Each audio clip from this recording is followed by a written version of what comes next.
시청자 비평 플러스에서 YTN을 들여다봅니다. 개인정보 유출 사고로 시작된 쿠팡 사태 파장이 계속 확산하고 있습니다. 국민적 공분도 큽니다. 우리나라 플랫폼 산업의 구조를 다시 한번 돌아보게 하는 계기가 됐다는 말도 나오는데요.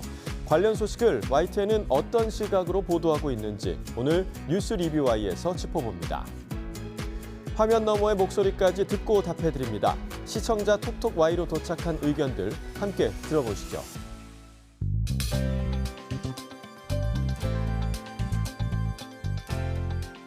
시청자 여러분 안녕하십니까? 나경철입니다. 최근 올겨울 첫 저체온증 사망자가 발생했습니다. 갑작스러운 추위에 신체 적응력이 떨어져서 발생한 것으로 보건당국은 추정하고 있는데요. 체온 조절 반응이 떨어지는 고령층은 추운 날에는 바깥 활동을 자제하고 적절한 온도가 유지되도록 실내 난방도 신경 쓰시는 게 중요합니다. 작은 대비로 안전한 연말 보내시고요. 건강한 새해 맞이하시기 바랍니다. 그럼 이번 주 시청자 비평 플러스 뉴스 리뷰 Y로 시작합니다.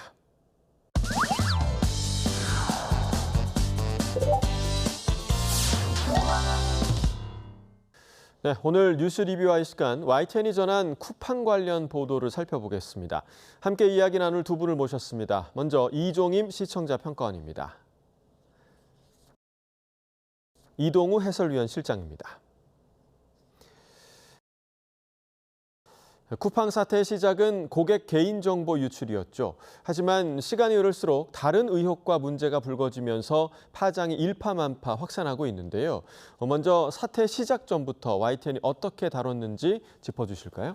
네, 최근 쿠팡 고객 수천만 명의 개인정보가 유출된 사고가 발생하였는데요. 문제는 쿠팡이 열흘 넘게 이 문제를 모르고 있다가 고객 민원으로 이 사건이 알려지게 되었다는 점입니다. 이번 사건은 일상생활에 깊숙이 들어와 있는 배송 서비스를 이용한다는 것이 고객의 개인정보 보호와도 밀접한 연관성이 있으며 개인정보 보호를 위한 사업자 책임의 중요성을 강조하고 철저한 대비책이 마련되어야 한다는 것을 상징하는 사건이기도 합니다. 오늘 방송에서 쿠팡의 개인 고객정보 유출 사건 보도 진단과 더불어 시청자에게 개인정보 관련 주의점을 보도하였는지 살펴보겠습니다. 네, 자 이후에 바로 불거진 게 개인정보 유출 사고와 관련한 보이스피싱, 또 스미싱 등의 2차 피해였습니다. 관련 보도도 잇따랐죠? 네, 맞습니다. 그 부분에 대한 내용인데요.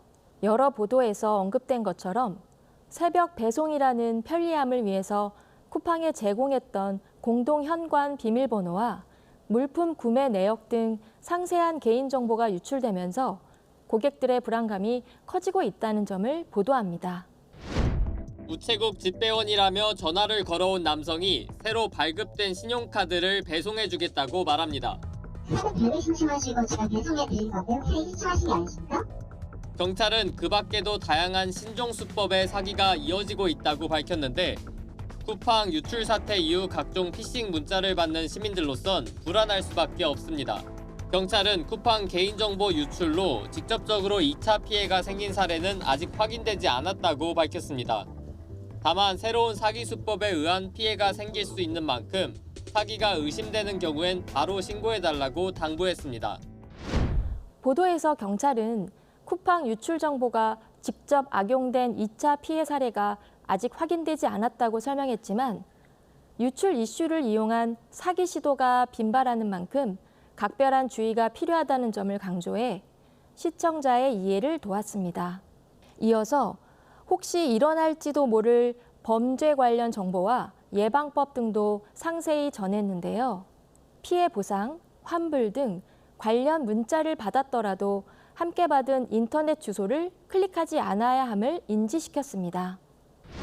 집과 주소, 전화번호뿐 아니라 주문 내역 정보가 빠져나간 만큼 해당 물품 배송에 오류가 생겼다는 식의 맞춤형 스미싱이 가능한 상황입니다. 피해 보상, 환불 등 문구가 담긴 문자더라도 첨부된 인터넷 주소를 함부로 눌러선 안 됩니다. 출처가 확실하지 않은 인터넷 링크는 바로 삭제하고 의심되는 사이트는 정상 사이트와 일치 여부를 확인해야 합니다. 쿠팡에서 쓰는 비밀번호도 바꾸시고 자동 로그인이 안 되게끔 하는 것도 좋을 것 같습니다. 전문성 있는 내용 보충을 위해 피해를 사전에 방지할 수 있도록 3명의 전문가 의견을 각각 인용하는 등 시청자들에게 필요한 정보를 충실히 제공했습니다. 최근 사례를 통해 2차 피해가 확인되고 있는 점을 전하면서 소비자 경보를 주의해서 경고로 상향했다는 부분도 함께 전합니다. 더불어 해롤드 로저스 쿠팡 대표가 청문회에서 이번 사고가 사이버 보안 위협이라는 일반적인 유형 중 하나라며 중대한 사안이 아니라고 밝힌 점을 언급했는데요. 네, 그리고 우리 국회 자료 제출엔 소극적인 쿠팡이 미 증권거래위원회에는 보고서를 제출했다고요? 그렇습니다. 쿠팡은 미국 현지 시각 16일 청문회 하루 전 중대한 사이버 보안 사고라는 제목의 보고서를 해롤드 로저스 쿠팡 임시대표이사의 명의로 등록했습니다. 이 사고로 쿠팡의 사업 운영에 중대한 차질은 발생하지 않았다고 강조하고 있습니다. 해롤드 로저스 쿠팡 대표는 청문회에서 이번 사고가 SEC에 보고할 정도로 중대한 사안이 아니라고 밝힌 만큼 모순되는 지점입니다. 쿠팡 개인정보 유출 사태에 대한 기업 책임과 대응의 모순점을 드러낸 유의미한 보도였습니다. 네, 자 말씀해 주신 것처럼 개인정보 유출 사태 논란이 결국 청문회까지 이어졌습니다. 관련 보도는 좀 어땠습니까? 약 3천만 명이 넘는 쿠팡 고객 정보 유출이라는 초유의 사태에도 불구하고 창업주인 김범석 의장이 해외에 체류하며 침묵으로 일관해 책임 회피의 태도 문제를 지적했습니다. 하지만 한국 쿠팡을 100% 보유한 미국 모회사 쿠팡 INC 의결권 74.3%를 보유한 지배구조 정점에 김범석 창업주가 있습니다. 쿠팡 실적 발표 때마다 컨퍼런스 콜에서는 기업 성과와 투자 계획을 직접 설명해왔지만 정작 이번 최악의 개인정보 유출 사고에는 아무런 입장을 내지 않으면서 한국을 가볍게 보는 것 아니냐는 비판이 커지고 있습니다. 질의가 시작되자마자 김범석 쿠팡 의장의 사과를 요구하는 질의가 이어졌습니다. 박대준 쿠팡 대표는 이에 대해서 한국 법인에서 벌어진 일이고 자신의 책임 아래 있다면서 사과했습니다. 김 의장이 왜 뒤에 숨어 있느냐는 질의에도 현재 자신이 이 사건에 대해 전체 책임을 지고 있다면서 끝까지 책임을 지고 수습될 수 있도록 노력하겠다면서 답변을 피했습니다. 국회 현안 질의에 출석한 박대준 대표는 사태의 책임을 본인에게 돌리며 진화에 나섰지만 과기부는 쿠팡의 보안 인증 시스템의 허점을 해킹의 직접적 원인으로 지적했으며 권한은 미국 본사가 갖고 책임은 한국 경영진이 지는 쿠팡의 기형적 지배구조 문제를 비판적으로 다뤘습니다.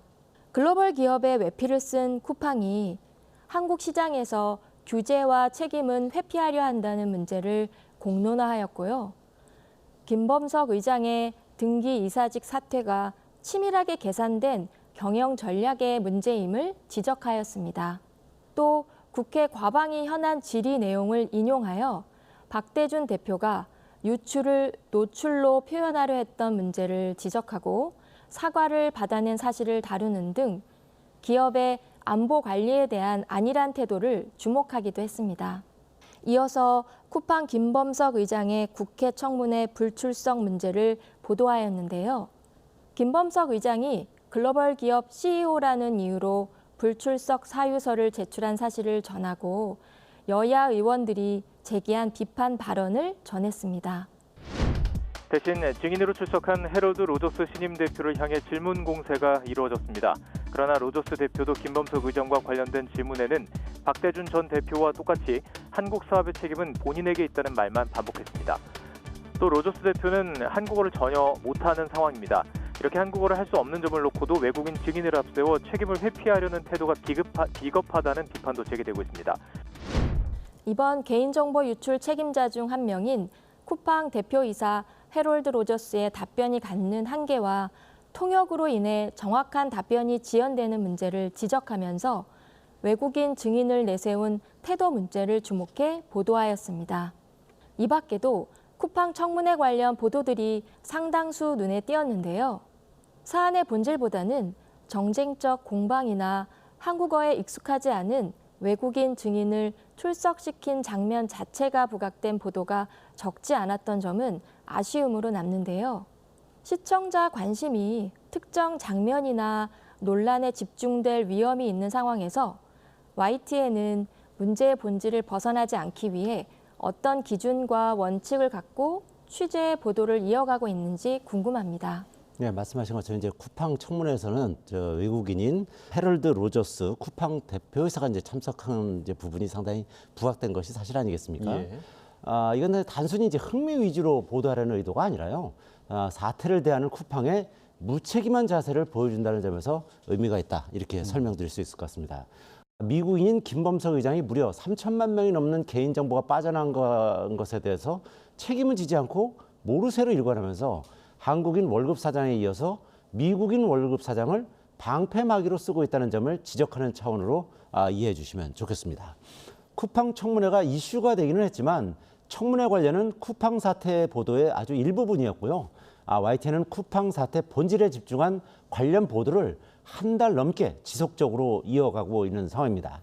YTN이 가지고 있는 원칙은 언제나 합리적이고 깊이 있는 보도를 해야 한다는 것인데요. 자극적인 문구나 내용이 온라인과 SNS에서 사람들의 눈길을 사로잡는 세상에서 정통 뉴스 채널로서의 무게감을 지키면서 시청자들의 눈높이에 맞는 품격 있는 뉴스를 만들기 위해서 저희 YTN 기자들은 항상 노력하고 있다는 점을 말씀드리겠습니다. 네. 쿠팡의 책임 회피 구조를 짚어냄과 동시에 YTN은 자극보다는 본질에 집중하고 있는 점을 언급을 해주셨습니다. 자, 이어서 또 어떤 보도들이 있었습니까? 네, 관련 내용의 심각성을 진단하는 대담 코너도 있었습니다. 서강대 경제학부 이윤수 교수가 출연했는데요. 쿠팡 사건의 심각성은 고객의 핸드폰 번호뿐 아니라 개인 구매 내역까지 공개된다는 점, 개인의 모든 일상적 소비 정보가 유출되었다는 점 등 지금까지 YTN에서 보도된 내용들을 일목요연하게 정리해 해설합니다. 쿠팡을 상대로 집단 소송 의지도 점점 더 확산하고 있는 것 같아요. 네, 맞습니다. 먼저 일부 이용자 14명이 손해배상 청구를 했다고 나와 있고요. 그다음에 소비자 단체에서도 충분한 보상이나 재발 방지책이 없으면 회원 탈퇴나 불매 운동 등 가능한 모든 수단을 동원하겠다고 했는데요. 사실 과거 노동자 사망이나 쿠팡 이츠 수수료 논란 같은 것들이 나왔을 때 그냥 사과 없이 전문 경영인에게 맡긴 전력이 있어서 그렇죠. 네, 권한 행사만 하고 책임을 외면하는 게 아니냐라는 비판이 있는 것은 사실입니다. 그리고 이제 최근에는 한국 사업을 너무 가볍게 본다는 지적이 나오고 있는 것도 사실인데요. 전문가 발언 중에 이용자들과 소비자 단체에서의 불매운동, 소송 등 움직임이 일어나고 있음을 전하면서 쿠팡이 미국 기업이라는 점과 김범석 의장의 책임지지 않는 태도를 지적했는데요. 여기서 해외 사례를 언급합니다. 쿠팡의 급격한 성장세에 비해 관련 고객 정보 보호책을 마련하지 못한 점을 대만과 비교해 설명하는데요. 네, 개인정보 유출 사고 이후에 제대로 된 보상 또 해결책이 없는 상황이라 이 해외 사례, 쿠팡 고객뿐만 아니라 다른 소비자들에게도 좀 좋은 정보가 될 것 같은데요. 네, 맞습니다. 한국은 IT 시장의 성장세에 비해 IT 보안 시장은 작다는 점을 주목해 설명하기도 했는데요. 쿠팡은 정보 보안 지출액이 연 매출의 0.2%라는 적은 비용을 지출한 문제도 주목해 보도했습니다. 또 다른 보도도 있었는데요. 지난 2021년 미국 3대 이동통신사 가운데 하나인 T-모바일은 고객 7,600만 명의 개인정보를 대거 유출했습니다. 결국 T-모바일은 3억 5천만 달러, 우리 돈 5천억 원을 배상했고 고객들은 한 사람이 많게는 2만 5천 달러, 3,600만 원을 받았습니다. 지난 2019년 이용자 정보를 외부에 흘린 페이스북은 50억 달러, 우리 돈 7조 원이 넘는 과징금을 맞았습니다. 페이스북 모회사인 메타는 2년 전 유럽에서도 2조 원에 달하는 과징금을 부과받았습니다.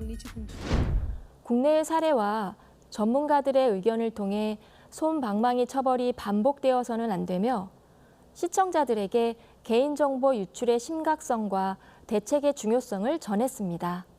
보도 시작 부분에 앵커가 쿠팡의 고객정보 유출 파문과 관련해 사실상 미국 기업인 쿠팡이 미국에서 사업했다면 고객 정보를 저렇게 허투루 관리했겠느냐는 비판의 목소리가 작지 않다고 언급하는 등 사회적 반응을 전하기도 했는데요. 한 해를 마무리하는 시점에서 올해를 돌아보면 대규모 개인정보 유출 사례가 잦았던 걸로 기억됩니다. 시청자들 사이에서는 언제든 피해자가 될 수 있다는 불안감도 커지고 있는데요. 범죄 예방과 경각심 제고라는 언론의 역할이 더욱 중요해진 시점에서 한편으로는 과도한 공포를 키우지 않도록 균형을 잡는 일도 필요해 보입니다. 이런 점에서 개인정보 유출과 같은 범죄 이슈를 다룰 때 YTN은 어떤 고민을 하고 있고 어떤 방향성을 갖고 보도에 임하고 계신지 듣고 싶습니다. 예, 사실 말씀하신 것처럼 이제 시청자들에게 과도한 공포를 주는 것은 아닌지 하는 부분은 저희가 이제 관련 보도를 하면서 상당히 이제 조심하고 있는 부분인데요. 하지만 이제 개인정보 유출의 문제는 빠져나간 개인정보가 어디서 어떻게 사용될지 또 어떤 방식으로 2차 피해로 연결될지 알 수 없다는 점이 있습니다. 특히 이번 쿠팡 사태의 경우에는 배송 주소록에 있는 회원 본인이 아닌 지인이나 가족의 주소까지 고스란히 노출된 상황인데요. 만약 이 정보를 조합해서 주변 인물 관계도와 그 주소까지 활용해서 보이스피싱 등 2차 범죄를 꾸민다면 그야말로 속수무책으로 이제 당할 수밖에 없는 상황 아니겠습니까? 예. 또한 이렇게 심각한 상황에서 쿠팡이 어떠한 대책도 내놓지 않고 있다는 점은 더 큰 문제라고 할 수 있겠습니다. 평가원님 말씀대로 올해에만 SKT 유심 해킹, 또 KT 소액 결제, 롯데카드 해킹, 그리고 쿠팡 정보 유출까지 개인정보 유출 사고가 끊이지 않고 있는 상황인데요. 한국인의 개인정보는 이미 공공재다 이런 말이 나올 정도로 무책임하게 정보를 관리한 기업의 태도에 경종을 울리는 것이 언론의 존재 이유라고 생각하고 있습니다.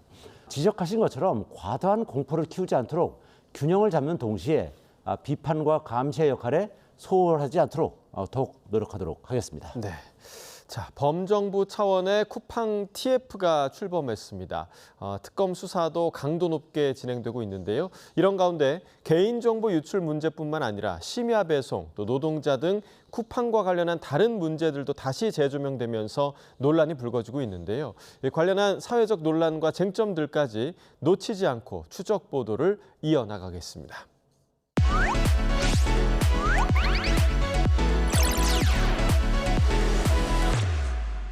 시청자의 알 권리와 보도 가치의 향상을 위해 노력한 방송을 꼽아보는 디딤돌 뉴스 시간입니다. 자, 평가원님, 이번 주 주목할 만한 보도 어떤 보도였습니까?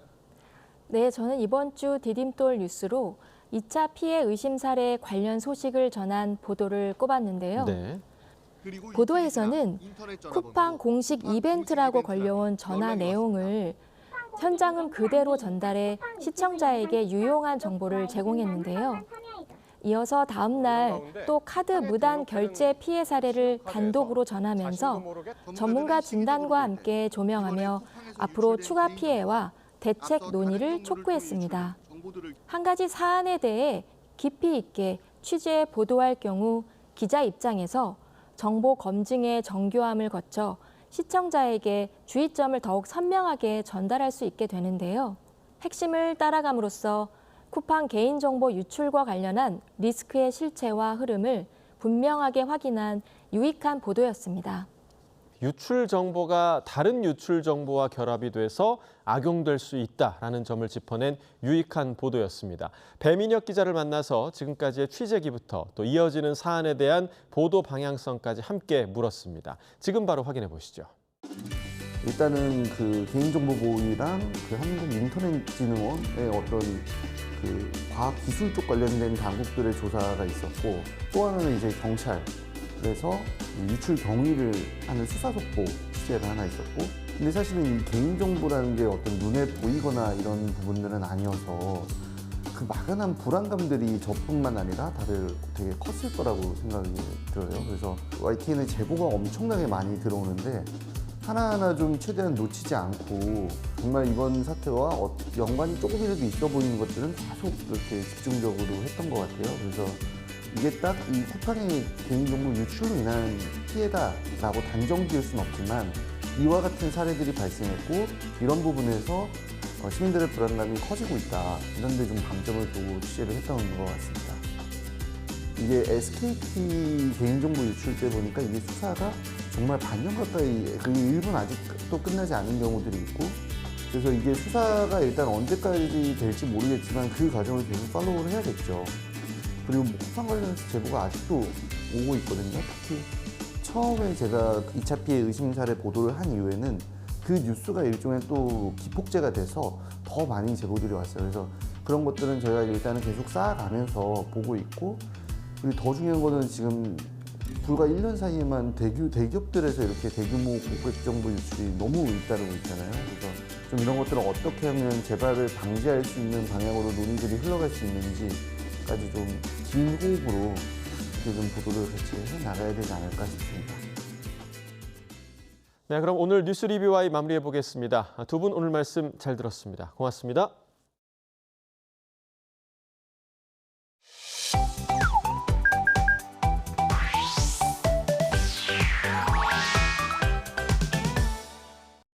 YTN을 향한 시청자 의견이라면 모두 귀 기울여 듣고 답하는 시청자 톡톡Y 시간입니다.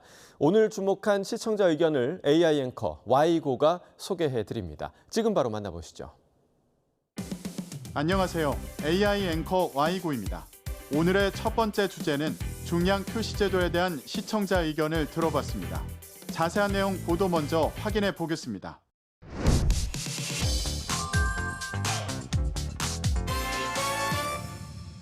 가격을 그대로 두되 중량을 가격은 그대로에 용량은 확 줄인 슈링크플레이션과 같은 꼼수를 막기 위해 치킨 업체를 대상으로 중량 표시 제도를 도입한다는 소식을 전한 보도가 있었습니다. 치킨 전문점 중량 식약처는 교촌 치킨과 같은 사례를 막기 위해 앞으로 치킨 전문점 메뉴판에 가격과 함께 닭고기의 조리 전 중량을 명시하도록 했습니다.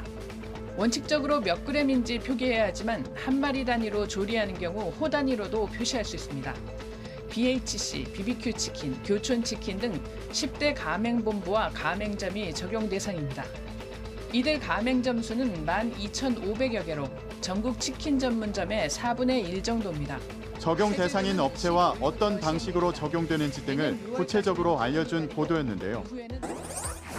치킨 업체의 중량 표시 제도가 도입된다는 보도로 관계기관인 한국소비자원의 대응을 확인할 수 있었는데, 개정 대상인 치킨 업체의 입장은 전해지지 않아 균형적 형평성이 어긋나 보인다는 시청자 의견이 있었습니다. 시청자 톡톡아이에서 중량 표시 제도에 대한 치킨 업계의 의견을 살펴봤습니다. 치킨 업체를 대상으로 한 중량 표시 제도가 지난 15일부터 시행된 가운데 이를 두고 업계에서도 다양한 의견이 있다고 합니다. 일부 치킨 업체는 이미 중량 표시제를 도입했지만 이번 지침에 따라 논란이 발생하지 않도록 가맹점들과 적극 협의할 방침이라고 밝혔는데요. 치킨 중량 표시의 경우 정부의 가이드라인에 따라 지킬 예정이라며 계도 기간이 있으니 정부와 브랜드 간 논의를 통해서 맞춰 나갈 것이라고 전했습니다. 다만 일반 치킨 한 마리의 경우는 예를 들어 970g 이상으로 표시하는 건 간단하지만 콤보나 윙을 비롯해 특정 부위만 파는 메뉴의 경우 중량으로 표시하기 때문에 애매한 부분이 있어 실제 영업 환경에 맞게 정책이 정립됐으면 좋겠다는 지적도 덧붙였는데요. 또 다른 입장으로는 치킨만 타깃이 된 데 우려를 나타내기도 했습니다. 정부의 방침이 나온 이상 잘 따라야 하겠지만 다른 업종도 살펴봐야 할 것이라며, 예를 들어 보쌈이나 족발 혹은 베이커리 같은 경우엔 중량을 따지지 않는데 치킨만 이렇게 강제하면 형평성에 맞지 않는 것 같다고 전했습니다. 이렇게 다양한 의견에 대해 한국소비자단체협의회는 계도 기간을 통해 좀 더 세부 가이드라인을 고도화하고 소비자단체도 디테일하게 모니터링해 소비자에게 더 바람직한 방향으로 나아갈 수 있도록 하겠다고 밝혔습니다. 다음으로 시청자 톡톡과의 두 번째 주제는 블랙아이스 예방에 대한 시청자 의견을 들어봤습니다. 어떤 내용을 담고 있는지 이어서 확인해 보시죠.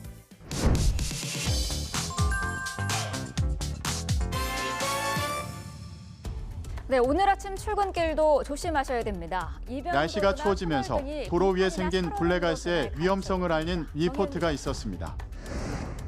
강추위 속에 눈비가 내린 중부지방. 눈구름이 약해지고 한파의 최대 고비는 지났지만 오늘 아침도 영하권 추위는 이어집니다. 이로 인해 수도권을 비롯한 중부 내륙은 곳곳에서 내린 눈비가 얼어 빙판이 생길 가능성이 큽니다. 눈이 적게 내리거나 약한 비가 내린 곳이라도 살얼음이 만들어질 수 있습니다. 또 안전거리를 2배 이상 확보를 하고 속도를 좀 50% 정도 감소하면서 눈에 띄지 않는 도로사로는 일명 블랙아이스에 대응할 수 있는 방법을 전문가의 인터뷰를 통해 전하기도 했는데요. 수도권 등 일부 지역에 블랙아이스 주의보가 내려졌다는 소식을 보도했는데 이를 예방하기 위해 도로 열선 설치나 다른 제도들에 대해 다룬다면 시청자에게 도움을 줄 수 있었겠다는 의견이 있었습니다. 시청자 톡톡아에서 블랙아이스를 예방하기 위한 제도에 대해 알아봤습니다. 블랙아이스는 도로면에 얇은 빙판이 생기는 현상으로 이슬비나 부슬비가 0도 미만인 도로 표면에 떨어지거나 이미 젖은 도로의 표면 온도가 빙점 이하로 내려가면서 생깁니다. 블랙아이스의 위험성은 육안으로 잘 보이지 않는다는 점인데요. 따라서 블랙아이스가 잘 만들어지는 다리 위 터널의 출입구, 그늘진 도로, 산모퉁이 등에서 속도를 줄이고 안전 운행을 할 필요가 있습니다. 이러한 블랙아이스를 예방하기 위해 지방자치단체들은 위험이 예상되는 지역에 열선 설치를 하고 있는데요. 강원도 태백시의 경우는 결빙 블랙아이스 사고 예방을 위해 열선, 자동 염수 분사장치 등이 포함된 스마트 제설 인프라를 확대합니다. 상습 결빙 구간 17개소에 자동 염수 분사장치를 가동하며 내년에는 도로 열선 설치 구간을 21개소까지 확대할 계획인데요. 서울시 서초구는 지난 10월 지역 내 도로 열선 설치 사업을 조기에 완료했습니다. 설치 대상지로는 경사도가 높고 보행자와 차량 등 통행량이 많으며 어린이, 어르신 등 교통약자 보호구역 중심으로 제설 작업이 어렵거나 상습 결빙이 발생하는 구간을 우선 선정했다고 하는데요.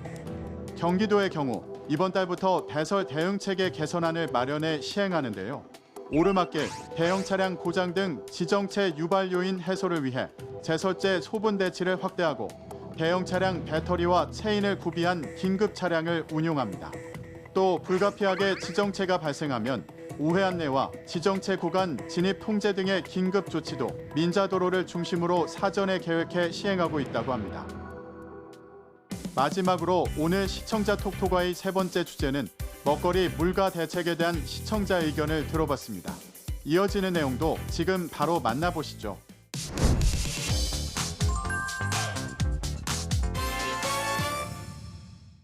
(1,470원대) 고환율이 이어지면서 장바구니 물가도 들썩이고 있습니다. 먹거리와 기름값 등이 급등하면서 이를 체감할 수 있는 마트에서 상황을 알아본 보도가 있었습니다. 지난달 식품 물가 상승률은 27%, 같은 기간 전체 소비자 물가보다 10%포인트 가까이 높습니다. 밥상에 자주 오르는 과일과 생선, 고기 가격 모두 크게 뛰었습니다. 귤은 2배 이상, 사과는 60% 올랐고 상추와 시금치 같은 채소는 40% 이상, 수산물도 30% 안팎 비싸졌습니다. 먹거리 물가 중에서도 구체적으로 어떤 품목이 얼마나 올랐는지 짚어본 생활형 보도였는데요. 장바구니 물가가 급등하고 있는 상황을 보도했는데 이러한 먹거리 물가에 대한 대책은 없는지 덧붙였다면 좀 더 완성도 있는 보도가 되었겠다는 시청자 의견이 있었습니다. 자세한 내용을 보충하기 위해 시청자 톡톡아에서 물가 대책에 대해 알아봅니다. 고환율 상황에 물가가 생활에서 체감할 정도로 오르면서 정부가 내년 물가 안정을 위한 대책 방안을 내놨습니다. 먼저 각 부처 차관급을 물가 안정 책임관으로 두고 농축수산물과 가공식품 등 품목별 물가를 책임지게 합니다. 과일류 등 가격 불안이 심한 품목 중심으로 수급 관리를 철저히 하고 농축수산물 할인 지원에 2,080억 원을 투입하기로 했는데요. 식품 원료 22종에 대한 할당 관세 적용은 연장하고 설탕 관세 적용 물량도 기존보다 늘린 12만 톤으로 확대합니다. 돼지고기, 계란, 설탕, 밀가루 등 주요 식품 산업 분야의 담합 행위는 집중 점검에 엄정 제재한다는 방침인데요. 서민의 생활비 부담을 낮추기 위한 직접 지원책도 확대되는데 1,000원의 아침밥 지원 대상으로 대학생 540만 명, 산업단지 근로자 90만 명 수준으로 늘어난다고 합니다. 물가 대책과 더불어 연말 종료 예정이던 유류세 한시적 인하와 경유 압축천 연가스 육아연동보조금 지급 조치는 내년 2월까지 연장하는 방안을 검토하는데요. 에너지 바우처 지원 대상 가구도 올해 131만 가구에서 내년에 143만 가구로 늘리고 에너지 복지 서비스 제공 규모도 2배 이상 확대한다고 합니다. 전국민 교통비 정액 패스도 본격 도입되는데 수도권 기준 월 6만 2천 원을 초과해 교통비를 지출할 경우 초과 금액의 전액을 환급받게 된다고 합니다. YTN 방송의 부족한 부분을 채우는 시청자 톡 토과의 시간. 다음 주도 다양한 시청자 의견과 함께 돌아오겠습니다.